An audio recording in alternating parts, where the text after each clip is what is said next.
The world's largest music streaming service has over 600 million active users, hundreds of millions of paid subscribers, and owns more than 30% of the global market. Yet, for nearly 2 decades, this tech giant has operated almost entirely in the red, racking up billions of dollars in accumulated losses. Welcome to the paradox of modern tech platforms. How can a company that dominates our daily lives, dictates the culture of the music industry, and processes billions of streams a day struggle to consistently make a single dollar of sustainable net profit? Welcome to BizBlueprint.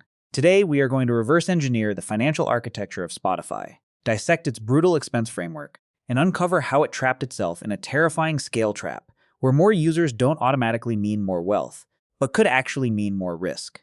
To understand this digital puzzle, we have to look at the macro evolution of the music business. In the early 2000s, piracy was systematically destroying the industry. Album sales were collapsing, and file-sharing networks were running rampant. Then, Spotify entered the market with a revolutionary value proposition: unlimited music access for a single monthly fee, roughly the price of 2 Starbucks lattes, or completely free with ads. It saved the music industry from bankruptcy. Today, streaming accounts for over 80% of all recorded music revenue globally. But while Spotify resurrected the music business, it inherited a structural curse. Unlike software-as-a-service companies that become wildly profitable as they scale, Spotify operates under a fundamental margin constraint that breaks the traditional rules of technology economics. To see why, we must look into the first pillar of its financial blueprint: capital expenditure, or CapEx. When analyzing traditional businesses, CapEx usually means brick-and-mortar infrastructure, building factories, buying aircraft, or upgrading medical equipment. For a digital giant like Spotify, initial CapEx looks entirely different. It is divided into 2 heavy components: core technology infrastructure and proprietary content acquisition. First, building a platform capable of delivering high-fidelity audio data instantly to 600 million users simultaneously requires monumental engineering investment. Spotify spends hundreds of millions of dollars building proprietary recommendation algorithms, AI discovery engines like Discover Weekly, and highly scalable cloud network architectures. Second, because relying purely on music royalties left them at the mercy of others, Spotify attempted a massive pivot into podcasting and audiobooks to build their own owned asset catalog. Over a 4-year period, they deployed over $1 billion in capital to acquire podcast studios like Gimlet and The Ringer, alongside signing exclusive, multi-million-dollar deals with mega creators like Joe Rogan and Alex Cooper.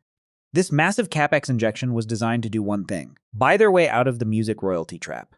But as we will see in our second pillar, operational expenditure, or OpEx, the recurring costs of running this machine are where the real cash bleeding happens.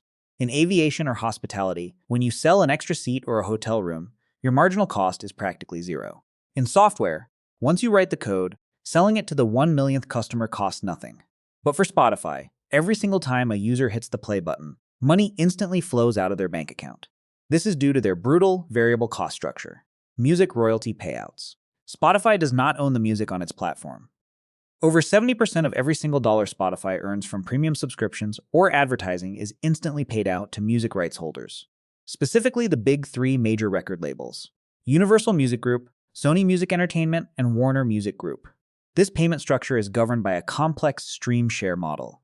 Spotify pools all the revenues generated in a specific market, determines the total number of streams, and distributes 70% of that pool to the labels and publishers based on their market share. This means that as Spotify grows its user base and generates more revenue, its raw payout expenses grow at the exact same proportional rate. The record labels act as an unavoidable digital toll booth. Furthermore, Spotify has to pay massive fixed OpEx costs every single day, including processing fees for credit cards, global cloud hosting costs from Amazon Web Services and Google Cloud, and top-tier engineering salaries to maintain the platform's stability. This extreme cost structure brings us to our third pillar: the breakdown of Spotify's revenue streams and the illusion of its business model. Spotify generates cash through 2 distinct engines: premium subscriptions and ad-supported free users. The premium tier is the primary engine, contributing over 85% of total revenue. Hundreds of millions of people pay a recurring monthly fee for ad-free listening. The ad-supported tier represents the vast majority of Spotify's user base, yet it brings in less than 15% of total revenue. Free users are subjected to audio and visual advertisements between songs. Financially, the free tier is a massive loss leader. The ad revenue generated per free user is significantly lower than the royalty costs incurred by their streaming habits. Spotify deliberately bleeds cash on these free users, using the free tier as a giant marketing funnel to convert listeners into high-paying premium subscribers. But here is the catch. Even when a user upgrades to premium, the 70% royalty rule still applies. Unlike Netflix, which pays a fixed cost to license or produce a movie and then keeps 100% of the subscription profit, regardless of how many times a user watches it, Spotify is trapped. If a premium subscriber listens to music 24 hours a day, Spotify's profit margin on that specific user shrivels to zero. They are running a retail marketplace where they must buy the inventory every single time a customer looks at it. This fundamental flaw leads us directly to our fourth pillar, the margin profile and the brutal reality of the break-even point. In traditional tech economics, scaling up your user base dilutes your fixed costs, causing your net profit margins to expand exponentially. This is called operational leverage. Spotify has almost zero operational leverage in its core business. Because of the royalty structure, Spotify's gross margins have been locked in a tight cage of around 25 to 28% for over a decade.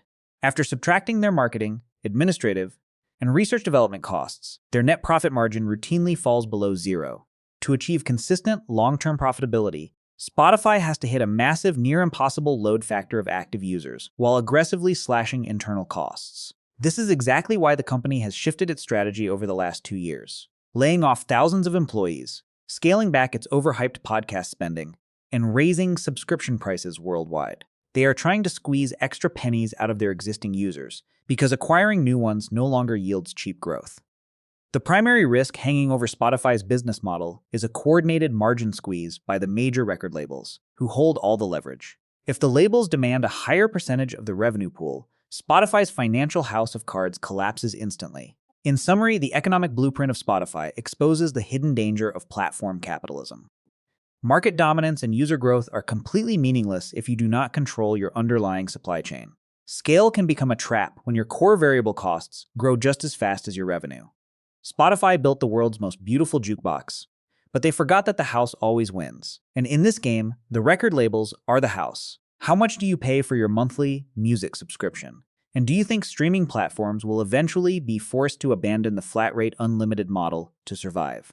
Let us know your thoughts in the comments below. Do not forget to hit like, subscribe, and turn on the notification bell so you never miss the next corporate teardown from BizBlueprint. Thank you for watching, and see you next time.